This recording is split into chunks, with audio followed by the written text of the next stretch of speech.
Well, hello and good afternoon. The Division of Police has a long history of using best practices and of being progressive and a trustworthy organization. Today, in the interest of transparency and openness, we are announcing a review that we are conducting to examine the manner in which we have reported the results of DNA testing.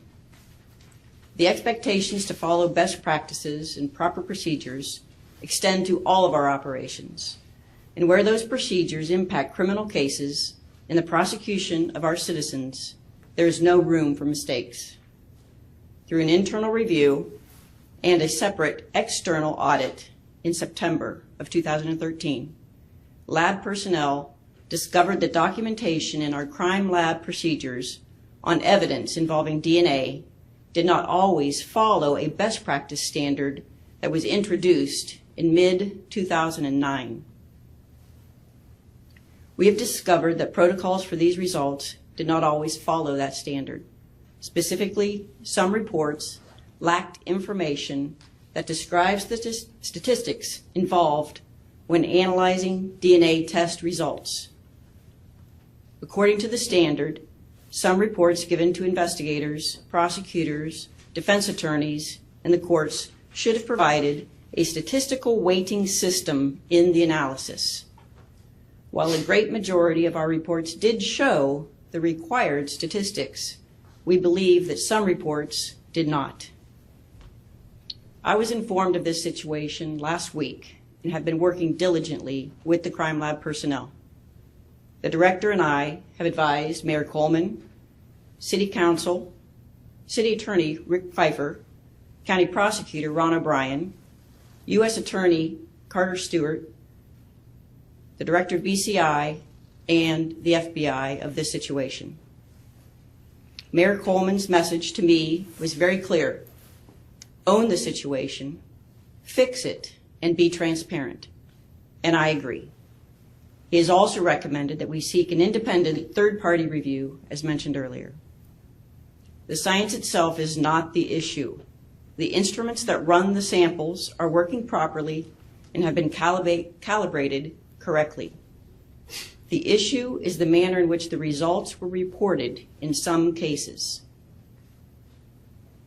Upon learning about this, the lab took steps immediately to ensure that documentation procedures were rectified and that more checks and balances were put in place to verify the work of our crime lab personnel. Our procedures manual has been updated to reflect the best practices and standards called for by 3 different organizations: the FBI Quality Assurance Standards, the ISO 17025 International Standards for Testing Labs, and our accrediting agency, the American Society of Crime Lab Directors - Lab Accreditation Board. All testing currently being done includes the appropriate statistical reporting results. From the summer of 2009 through the summer of 2013, the crime lab processed approximately 3,000 DNA test results that we will review. While we thoroughly review each of those cases, we expect few criminal cases will be impacted. But nonetheless, one is too many. We believe that few criminal cases will be impacted for the following reasons. Not all DNA testing is related to suspects in the case.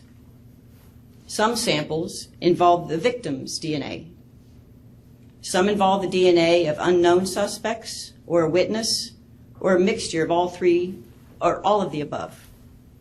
And lastly, when the DNA is related to a suspect in a case, the DNA may not have played a part in the investigation and or the prosecution. Factors other than DNA, such as eyewitness accounts, testimony, confessions, fingerprints, surveillance video, etc., may have been used in the investigation and or the prosecution. It is extremely important that we advise our community of this review and to be as transparent as possible from beginning to end.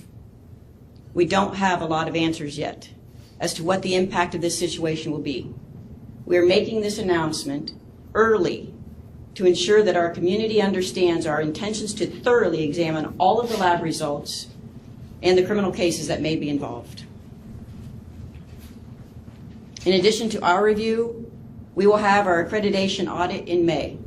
The Crime Lab has been accredited since 1999, and external audits are performed every 2 years. This is in addition to the annual internal audits our Crime Lab personnel conduct. To ensure the trust of the community, we will also retain an independent expert consultant in the DNA field to perform an audit of our Crime Lab DNA procedures and the results of our internal review. The time-consuming part of this review will be working with the Crime Lab scientists, investigators, and the prosecutor's office. We will cooperate with all efforts to provide accurate information to ensure justice. We will work as quickly as possible to review cases involving prosecution. The last thing we want to do is unnecessarily sound an alarm that does not need to be rung. However, it's important to notify the community immediately. Reporting this review and the fact that we found the problem ourselves shows that we are dedicated to doing the right thing and are willing to be held accountable. We will also be investigating how and why the new DNA reporting standards were not implemented sooner. I will continue to update our community as we learn more about the depth of this situation. All of our findings and actions will be documented, so a full accounting will be available at the end. I am dedicated to resolving this issue in a manner that reflects the division's integrity. I will respond to a few questions, but may not be able to add more detail due to the fact that we are very early on in this review. Sergeant Rich Weiner, our Public Information Officer, will be the point of contact for further follow-up questions, and we will answer them as the information becomes available. Questions?